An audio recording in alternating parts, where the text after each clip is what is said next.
रहे कि तुम सुनो। तुम कोई प्रश्न लेकर के आने से पहले कि मानस में ऐसा क्यों लिखा, बाबा ने ऐसा क्यों लिखा, उन्होंने क्यों का एक सीधा जवाब है। उन्होंने तुम्हारे लिए तो बिल्कुल लिखा नहीं यदि तुम्हें शंका है। बाबा ने अपने मन मंदिर को शांत करने के लिए, तुम्हें इसमें कुछ मिलता है तुम के लिए। मैंने अपने घर में फूल का बगीचा लगा लिया है, तुम्हारे घर में फूल नहीं लगाया, अपने घर में लगाया। यदि कुछ सुगंधित तुम्हें भी मिल जाती है ये नहीं अच्छा लगता, घर की खिड़की बंद करता, सुगंधी नहीं चाहिए। बहुत लोग कहते हैं सुगंधी आने से सांप आ गया, नहीं, बगीचा है समझ जाओ। रात को भी रात की रानी लगी हुई है, सर्प आ जाए। और माली ऐसा है कि जगह जगह पे अनेक प्रकार के फूल लगाने से चूक गया। बाबा ने स्वांतः सुखा है अपने अंतरात्मा के सुख के लिए। यदि उस अंतरात्मा में कहता है कि उस आत्म तत्व में संपूर्ण ब्रह्मांड का एक केंद्रभूत वो परमात्मा व्याप्त है, और उस परमात्मा के भीतर स्वयं को भी एक अंश तुम मानते हो कि तुम भी उस परमात्मा के भीतर हो, तुम भी उस परमात्मा की सृष्टि हो। तो बाबा जिस अंतरात्मा के सुख करने के लिए, उस परमात्मा के सुख के लिए यदि इस मानस की रचना करते हैं और तुम उस परमात्मा के भीतर सन्निहित हो, तो तुमको सुख की आनंद की प्राप्ति हो। मानो तो देव न तो। यदि तुमने उस परमात्मा को अपना अधिकार समझा, यदि उस परमात्मा से तुमने अपना संबंध समझा, तो तुमसे उस परमात्मा की गाथा निज गिरा पावनी, अपनी गिरा, अपने मन, अपने इंद्रियों को नियंत्रित करके स्वयं को पवित्र बनाने के लिए, स्वयं को निर्मल बनाने के लिए तुलसी प्रयास करते। तुलसी बाबा स्वयं को इसलिए निर्मल बनाना चाहते हैं कि यदि मैं निर्मल हो जाऊंगा तो परमात्मा मुझे स्वयं स्वीकार। लगे लेन दल फूल मुदित, एक तो भाव का मुदित मन से लगे लेन दल, तुलसी दल ले रहे हैं, फूल ले रहे हैं। एक विद्वान ने कहा भैया सिर्फ वो फूल और पत्ते नहीं ले रहे हैं, लगे ले रहे हैं क्या क्या, दल, तुलसी दल ले रहे हैं, फूल ले रहे हैं, और मुदित मन को भी ले रहे हैं। मन के चोर बन करके भगवान आज राम मिथिला में घूम रहे हैं। जो जो प्रसन्न मुद्रा में, जो जो आनंद की अनुभूति करने वाले ये मिथिलावासी, उन सब के मनों को आज ठाकुर जी चुन रहे हैं, उन सबको ग्रहण करने, स्वीकार करने।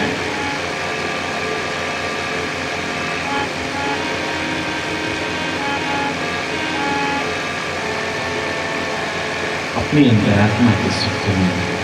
जब भी कभी पीड़ा हो तो प्रभु का नाम संकीर्तन, जब प्रभु का नाम संकीर्तन करता है वो जीव, तो परमात्मा कहता है देख तू बार बार अपने कर्तव्य को भूल जाता है, तू भटक जाता है। जीवात्मा कहता है प्रभु तू दयालु दीन, तू दानी हो भिखारी, तू दयालु दीन, तू दयालु है ये प्रभु, तेरा नाम दयालु है। तो दयालु दया किस पर करेगा, दीनहीन पर करेगा, मुझसा दीन। तू दानी, तेरा नाम दानी है, तू दानी शिरोमणि है। तो हे प्रभु गुस्सा भिखारी तो खोज लो, मुझे भी यदि भीख नहीं दोगे तो तुम दानी कैसे। कि नाथ तू अनाथ को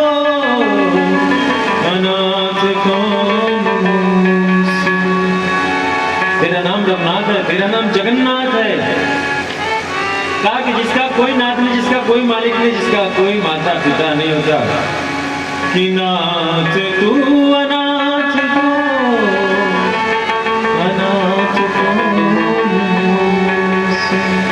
मुझ जैसा अनाथ आदि अनेक अनेक भाव से कहते हैं। अरे मन वो परमात्मा से तेरा एक रिश्ता नहीं है। हे प्रभु तुमने यदि पूछ लिया कि मैं तुम्हारी प्रार्थना, तुम्हारा पूजन, तुम्हारा वंदन, तुम्हारी संकीर्तन क्यों करता हूं, तो मैं तो जानता हूं मेरे और तुम्हारे नाते अनेक भाव है सो कीजिए। जिस भाव से, जिस नाते रिश्ते से मुझसे संबंध जोड़ना हो उस रिश्ते से जोड़ना। वो जीवात्मा में ऐसे ही करता है। तुम दया से, तुम कृपालु कृपालु। आकाशवाणी इधर इधर प्रभु तेज के रूप में उस जीव से बोलते हैं, अरे जीव, मैंने तो तुझ पर कई बार कृपा की, कई बार तू इस घर में आता है, कई बार प्रार्थना करता है, प्रभु बचा लो, अब नहीं करेंगे। एक जेब कतरा बार बार जेब कतरे का काम करता है, जब पकड़ा जाता है 4 लाठी खाता कहता है मालिक अब नहीं करेंगे, अब नहीं करेंगे। लाठी से बच भी रहा है और कान भी पकड़ रहा है, मालिक अब नहीं करेंगे। और फिर जहां गया, कहीं स्टेशन से मान लो कहीं ट्रेन में जा रहा है, भीड़ दिखा, आदत तो है धीरे से निकालने की, दिखा धीरे से माल धीरे से निकाल, आदत लगी है, जेब कतराई करने नहीं जा रहा है। मगर जब स्टेशन में गया, भीड़ काफी तेज, उसी भीड़ में वो भी है जनरल बोगी में, देखा क्या पढ़े लिखा है को फारसी क्या, धीरे से निकाल, फिर पकड़ा गया, फिर पिटाया मालिक, दोबारा और कुछ तो बढ़ते चले जाते हैं, कुछ जेब कतराई का गैंग बनाने की पूरी टीम होती है। तो कहा कि तुम भी बार बार मैं तुम्हें क्षमा देता हूं, तुम्हें भेजता हूं कि तुम जाओ। ये कारावास क्या है? कारावास में जब जाओ तो प्रायश्चित करो। तुमने कुछ ऐसा किया कि आज तुम्हें 1 साल 2 साल 6 महीने के लिए तुम्हें बंद कर दिया, कुछ ऐसा करो कि तुम स्वतंत्र। लेकिन कारावास में जाते हैं तो और क्या करते हैं, और बढ़िया ट्रेनिंग लेते हैं, और बढ़िया। अभी जेब मारना शुरू किया था, अब जेब काटना सीख गए, कैसे ब्लेड लगाएंगे, कैसे छीना झपटी, स्नैचिंग तक सीख गए। भेजा था प्रभु ने किसी और काम के लिए, इस कारावास प्रायश्चित गृह है कारावास, वहां प्रायश्चित करो, अनुभव करो कि तुमने ऐसा कौन सा कृत्य किया, कहां तुम जहां मन वहां, दिल्ली बंबई कलकत्ता मद्रास जहां घूमना होता था घूमते, जिससे बातें करनी उससे बातें करते थे, जहां जो करना होता करते। लेकिन तुमने सरकार के नियमों का कुछ ऐसे खिलाफत कर दी, तुम बंद भेजा सरकार के विधान संविधान में मान। फिर भाई परमात्मा तुमसे वही कह रहा है कि मैंने तो भेजा था तुम्हें प्रायश्चित गृह में, कुछ प्रायश्चित कर लो।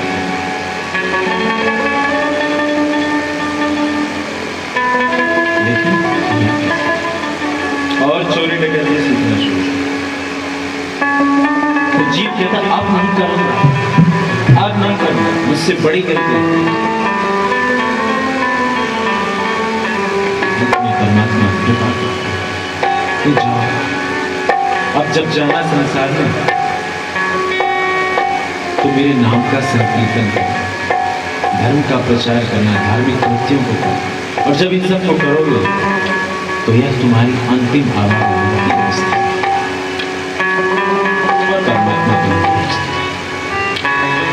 वो बच्चा आता है, सोचो बच्चा जन्म लेता है, कैसे जन्म लेता है, आंखें बंद।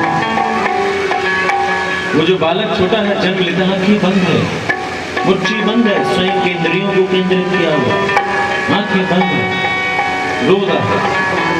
रोता कहता है मैं कहां आ गया, मैं संसार को नहीं देखूंगा, मैं संसार के किसी अवयव का स्पर्श तक नहीं करने की चेष्टा करता, देखने की चेष्टा नहीं करता। और 6ठा दिन आंखें खोल दी, बच्चा धीरे धीरे हाथें खोलना शुरू होता है।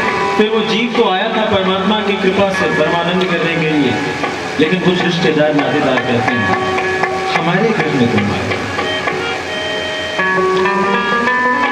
तुम्हें हमारे हिसाब से रहना, तुम्हारा यह नाम हुआ, तुम्हारा यह कुल खानदान हुआ, इसके आदर्शों का तुम्हें पालन, तनिक विचार करो हम किस कुल खानदान।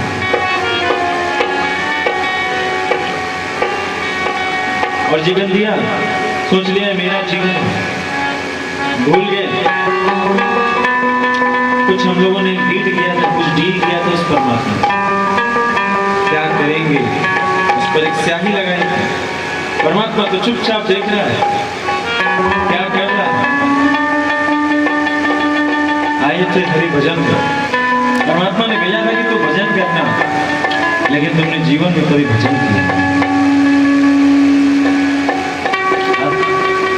परमात्मा तुम्हें सुख सुविधाओं को देता है। श्रीमद् भागवत में ऐसी